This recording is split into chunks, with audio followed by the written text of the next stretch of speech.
d'avoir bien voulu répondre à notre invitation pour cette séance de communication que, au nom du gouvernement, la chancellerie, c'est-à-dire le ministère de la Justice, organise cet après-midi.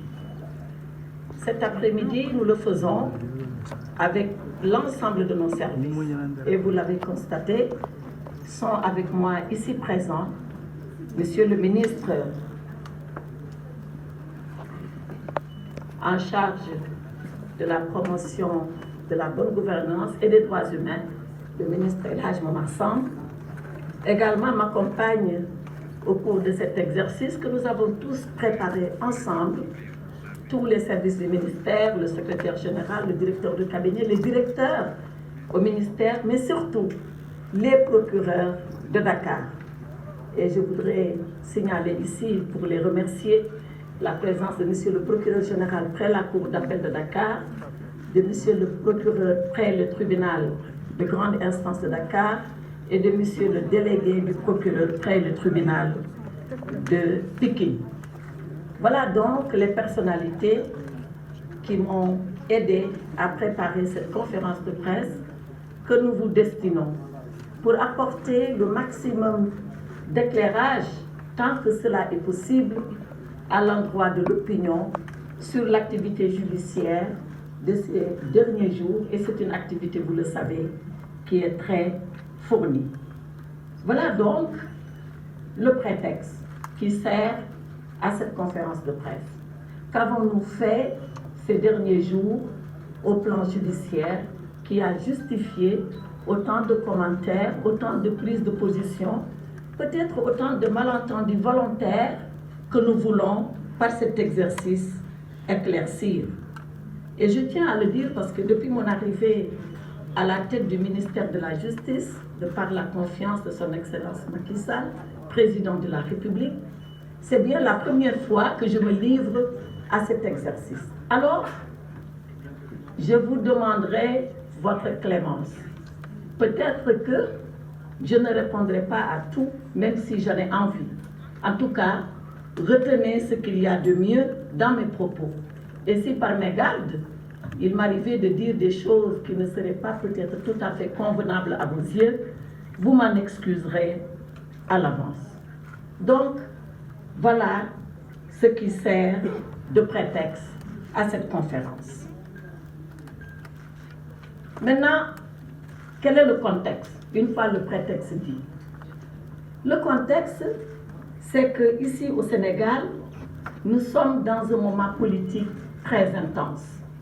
Nous sommes dans un moment politique où les prises de position, où les commentaires, où les décisions, où les actions sont regardées, pesées, sous-pesées et jugées à l'aune des circonstances et de la situation politique. Parce que la situation, elle est importante. J'allais même dire, elle est grave, pas dans le sens où c'est dangereux. Elle est grave dans le sens où c'est une situation politique qui est solennelle. Le Sénégal doit se choisir un président de la République. Et pour cela, peut-être avant cela, mais surtout à cause de cela, nous avons eu une scène politique particulièrement agitée. Elle a été tellement agitée qu'elle a failli, je dis bien elle a failli, porter atteinte à notre stabilité sociale et nationale. Est-ce que je peux demander à ceux-là qui bavardent derrière de ne pas me déconcentrer, s'il vous plaît? Merci. Donc, je reviens au contexte politique, qui est un contexte politique très chargé, et vous le savez déjà. Et le président de la République, partant du constat que notre stabilité politique et sociale devrait être sauvegardée au prix de tout, parce que c'est la chose que nous avons en commun, et c'est la chose la plus chère que nous partageons et que nous avons en commun. Le président de la République a décidé, à l'occasion du Conseil des ministres tenu le 7 février, et vous en avez fait déjà le commentaire, a décidé de donner instruction au garde des Sceaux que je suis pour prendre, et je le cite, toutes les mesures nécessaires afin de pacifier l'espace public. Voilà quelle a été la mesure ou l'instruction que Monsieur le Président de la République a confiée au garde des Sceaux que je suis. Et cela vient conforter déjà ce que nous étions en train de faire comme travail. Rappelez-vous, j'ai pris service comme garde des Sceaux le 9 octobre, où le professeur Ismaël Madior Fall m'a passé les services. On était d'ailleurs au ministère des Affaires étrangères. Rappelez-vous alors de ce que j'avais dit. J'avais dit à l'époque que 2 sujets m'importent et que j'allais y travailler avec ardeur et avec conséquence. La première, c'est d'abord de désengorger les prisons. Et monsieur le directeur général de l'administration pénitentiaire, le colonel Diagne, est ici présent avec nous. Et ensemble, lui et les procureurs, depuis ce jour 9 octobre, nous y travaillons sans relâche. Comment faire de telle sorte que nos prisons soient désengorgées. La deuxième chose que j'avais dite du moins, c'est de lutter contre les longues détentions. Et le procureur général de Dakar, le procureur de la République, le délégué du procureur de Pikine sont là pour le témoigner, ainsi que tous les directeurs qui sont au ministère de la Justice.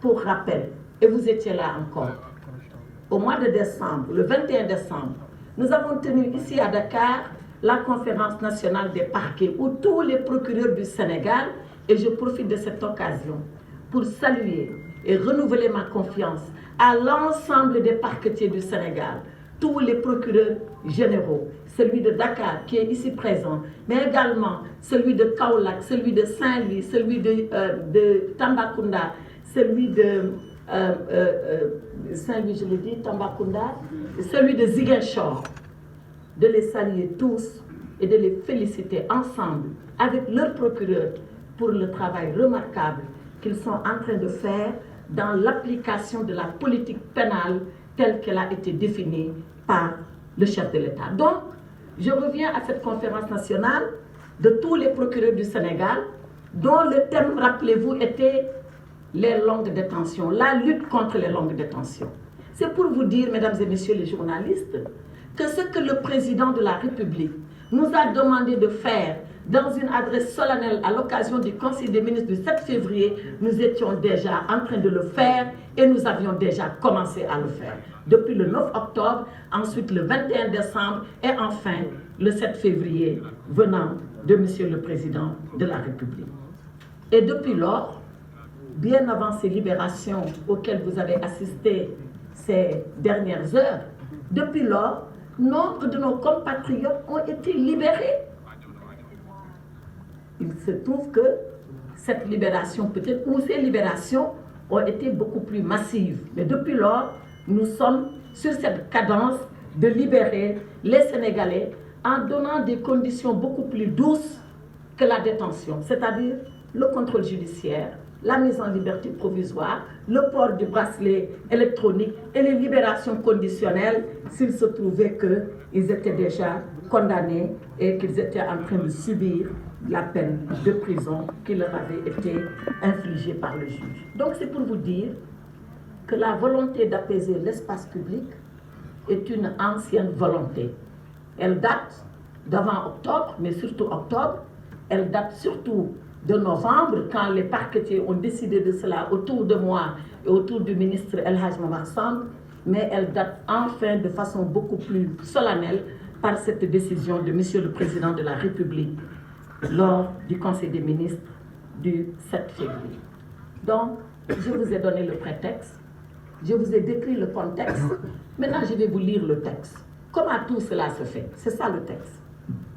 Parce qu'il s'en est trouvé certains pour dire que voilà, nous sommes dans une situation politique, ces personnes avaient été arrêtées pour des raisons politiques, que ce sont même des détenus politiques, et maintenant encore, pour des raisons politiques, on a décidé de les libérer.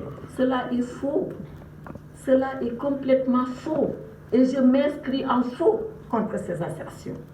En réalité, toutes ces personnes qui ont été libérées avaient été détenues à l'occasion de manifestations de troubles à l'ordre public. Peut-être qu'elles avaient leur volonté politique qu'elles voulaient démontrer. Peut-être qu'elles avaient un camp politique auquel elles appartenaient. Mais les raisons qui les ont envoyées en prison n'ont jamais été des raisons politiques. Pour toutes ces personnes, il y avait des délits de droit commun que les juges fondent sur le code pénal sénégalais pour pouvoir les emprisonner. Donc, c'est pour réfuter, comme je l'ai toujours fait, le qualificatif de détenu politique. Maintenant, je reviens à la loi. Nous n'avons jamais libéré de façon arbitraire, de façon massive, les personnes parce que la politique nous l'a exigé. Loin de là. Toutes ces personnes qui ont été libérées l'ont été à la suite de dossiers que les procureurs ont examinés cas par cas. Il n'y a pas eu de porte ouverte ou de façon massive, on a dit aux gens maintenant, ça est terminé, vous pouvez rentrer chez vous. Cela n'est pas vrai.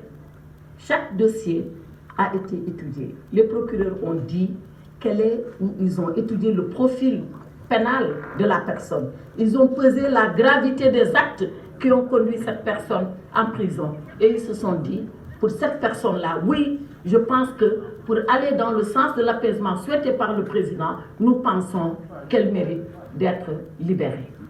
Donc, il n'y a jamais eu de libération massive, il n'y a jamais eu de libération à la tête du client. Et tout cela, nous le fondons sur le code de procédure pénale qui permet au procureur de la République, lorsqu'il pense que la personne mérite de bénéficier d'une liberté provisoire, de ne même pas attendre son avocat. Il peut le faire lui, le procureur. Il est l'avocat de la société. Si cette personne fait partie de la société, le procureur peut être son avocat s'il l'estime nécessaire. Je le dis parce que j'ai vu quelqu'un dire, moi, mon avocat m'a dit que je pouvais être libéré le 7 mars. Mais on m'a libéré avant. Oui, si le procureur est plus rapide que son avocat, il ne va pas pleurer pour ça, non? Donc, le procureur étudie le cas, il regarde le dossier et il se dit, je pense que celui-là, il mérite d'être libéré. Mais le procureur ne libère pas. Le procureur dépend des instructions, effectivement, que le ministre lui donne. Mais quand on a fini de donner les instructions, à qui s'adresse le procureur? Il s'adresse à un juge d'instruction qui, lui, ne reçoit pas mes ordres. Je ne peux pas. Qui, lui, est indépendant et autonome. Si le procureur lui dit, monsieur le juge, je vous demande la libération de monsieur X, le juge demande, regarde, est-ce que monsieur X mérite d'être libéré?